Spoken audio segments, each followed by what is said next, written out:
असतो मा सद्गमय तमसो मा ज्योतिर्गमय मृत्योर्मा अमृतं गमय। हेलो बच्चों, आप सभी कैसे हैं? मैं ठीक हूँ। आप सभी को हिंदी क्लास के लिए स्वागत है। आज हम 9वीं कक्षा के चौथा पाठ प्रकृति की सीख पाठ के बारे में हम जानेंगे। प्रकृति की सीख का अर्थ है ప్రకృతి से हम कुछ सीखना है అంటే ప్రకృతి ద్వారా మనము ఎన్నో నేర్చుకోవచ్చు అని ఈ పాఠం యొక్క అర్థము। ఈ పాఠము కవితా పాఠము।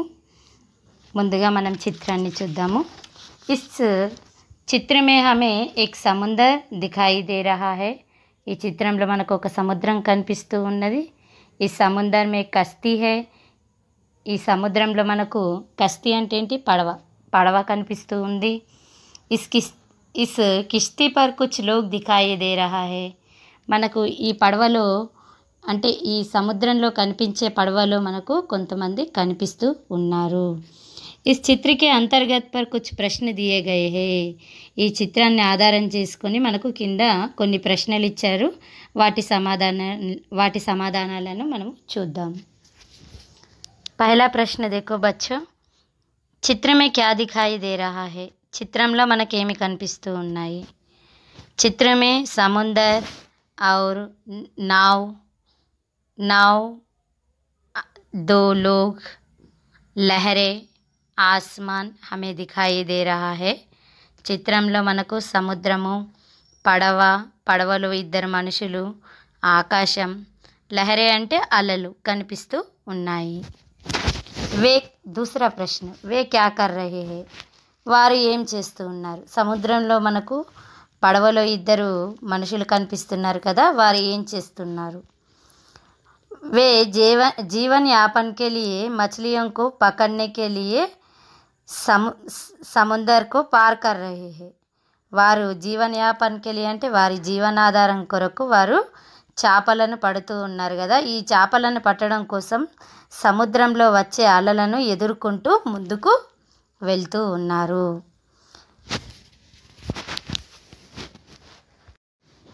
तीसरा प्रश्न, इससे क्या प्रेरणा मिलती है? ఈ చిత్రం ద్వారా మనకు ఏం సందేశం లభిస్తుంది?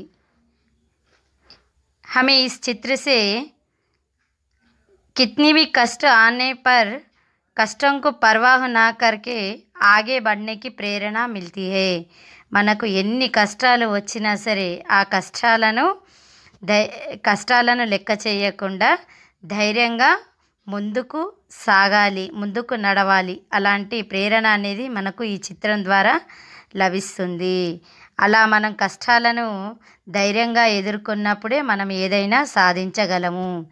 ఇక్కడ మనకి ఈ చిత్రంలో సముద్రంలో ప్రయాణిస్తున్న అంటే పడవలో ప్రయాణిస్తున్న వాళ్ళు సముద్రంలో వచ్చే అలలను లెక్క చేయకుండా, అలలను భయపడకుండా వాటిని ధైర్యంగా ఎదుర్కొంటూ ముందుకు సాగుతూ వాళ్ళ జీవనాధారాన్ని వాళ్ళు కల్పించుకుంటున్నారు। అదేవిధంగా మనం కూడా మన కష్టాలను లెక్క చేయకుండా కష్టాలను ఎదుర్కోవడానికి మనము ధైర్యంగా ముందుకు వస్తేనే మనము ఏదైనా సాధిస్తాము।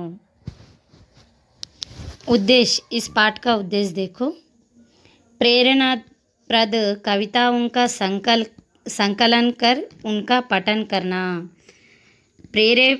ప్రేరణ కలిగించేటటువంటి కవితలను సంకలన కర్ణ అంటే ప్రోగు చేయడం, కలెక్ట్ చేయడం, ఉన్కా పఠన్ కర్ణ అంటే కలెక్ట్ చేసిన కవితలను చదవడం, పఠన్ కర్ణ అంటే చదవడం, భావ సమజ్ఞ ఆ కవితల యొక్క భావాలను అర్థం చేసుకోవాలి। ప్రకృతి के खन खन में कुछ ना कुछ संदेश छिपा होता है। ప్రకృతి యొక్క ఖన్ అంటే ఏంటిది? కణము। కణంలో ఏదో ఒక సందేశం అనేది దాగి ఉంటుంది। ये पर्वत, नदियाँ, झरने, पेड़ आदि हमसे कुछ कहते हैं। ఈ ప్రకృతిలో ఉన్న పర్వతాలు, నదులు, సెలయేర్లు, చెట్లు మనతో ఏదో చెబుతూ ఉన్నట్టుగా మనకు అనిపిస్తూ ఉంటాయి। इनके संतोषन से हम जीवन सफल बना सकते हैं। ఈ ప్రకృతి ద్వారా వచ్చే సందేశంతో మనము మన జీవితాన్ని మనము సఫలీకృతం అనేది చేసుకోవచ్చు. ప్రకృతిలో ఉన్న చెట్ల ద్వారా, నదుల ద్వారా, సెలయేర్ల ద్వారా, పర్వతాల ద్వారా మనకు తప్పకుండా ఏదో ఒక సందేశం అనేది దాగి ఉంటుంది. ఆ సందేశాన్ని అర్థం చేసుకుంటే మనము మన జీవితాన్ని సఫలీకృతం అనేది చేసుకోవచ్చు. ఛాత్రోं के लिए सूचनाएं, విద్యార్థులకు సూచనలు చూడండి. పహలా पाठ का चित्र देखिए, పాఠం యొక్క చిత్రాన్ని చూడండి. चित्र के आधार पर कल्पना कीजिए कि पाठ में क्या बताया गया होगा. అంటే చిత్రాన్ని ఆధారణ చేసుకొని కల్పన అంటే ఊహించుకోండి, పాఠంలో మనకు ఏమి చెప్పబోతున్నారు, అంటే ఎటువంటి సందేశాన్ని మనకి ఇవ్వబోతున్నారు. రెండవ పాయింట్, పాఠ పడియే నయే శబ్ద और వాక్య రేఖాంకిత్ కీజియే. పాఠాన్ని చదవండి, కొత్త పదాలు మరియు వాక్యాలు ఎక్కడైతే కనిపిస్తాయో ఆ వాక్యాల కింద, పదాల కింద రేఖాంకిత్ అంటే లైన్ కింద గీత గీయండి. थर्ड वन, नए शब्दों के अर्थ शब्दकोश में ढूंढिए और पाठ समझिए. तीसरा पॉइंट क्या है, నయే శబ్ద అంటే మనకి ఎక్కడైతే కొత్త పదాలు కనిపిస్తాయో ఆ కొత్త పదాల యొక్క అర్థాలు మనకు పుస్తకం చివరలో శబ్దకోశ్ అని ఇస్తారు. ఆ శబ్దకోశ్లో ఆ శబ్దానికి సంబంధించిన అర్థాన్ని వెతకండి. ఆ అర్థాన్ని వెతుక్కొని ఆ పాఠాన్ని అర్థం చేసుకోండి.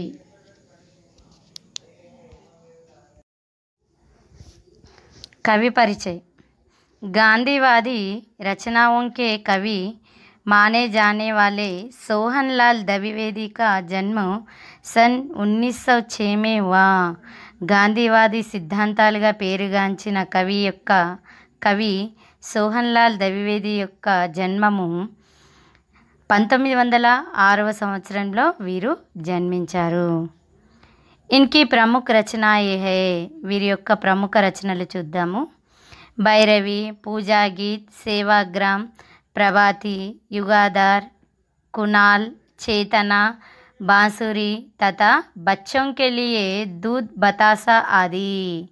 ఈయన రాసిన ప్రముఖ రచనలు భైరవి, పూజా గీత్, సేవాగ్రామ్, ప్రభాతి, యుగాధర్, కునాల్, చేతన, బాంసురి మరియు బచ్చోं के लिए అంటే పిల్లల కోసము దూద్ బతాసా అనే గ్రంథాన్ని కూడా ఈయన రచించారు.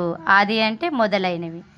ఇన్కి రచనాయే రాష్ట్రీయత और మానవతాకి పరిచాయక్ హై. వీరు రాసిన రచనలు రాష్ట్రీయత అంటే దేశభక్తి, और మానవత అంటే మానవత్వము. వీరి యొక్క రచనలు దేశభక్తికి మరియు మానవత్వానికి స్పష్టంగా తెలియజేస్తాయి. भारत सरकार ने सन 1969 में इन्हें పద్మశ్రీ सम्मान से सम्मानित किया. భారత సర్కార్ అంటే భారత ప్రభుత్వము 1969వ సంవత్సరంలో వీరికి పద్మశ్రీ పురస్కారంతో గౌరవించడం జరిగింది. ఇన్కా నిధన్ సన్ 1988 में हुआ. వీరు ఎప్పుడు మరణించారంటే 1988వ సంవత్సరంలో వీరు మరణించారు. ఇది వీరి యొక్క కవి పరిచయము.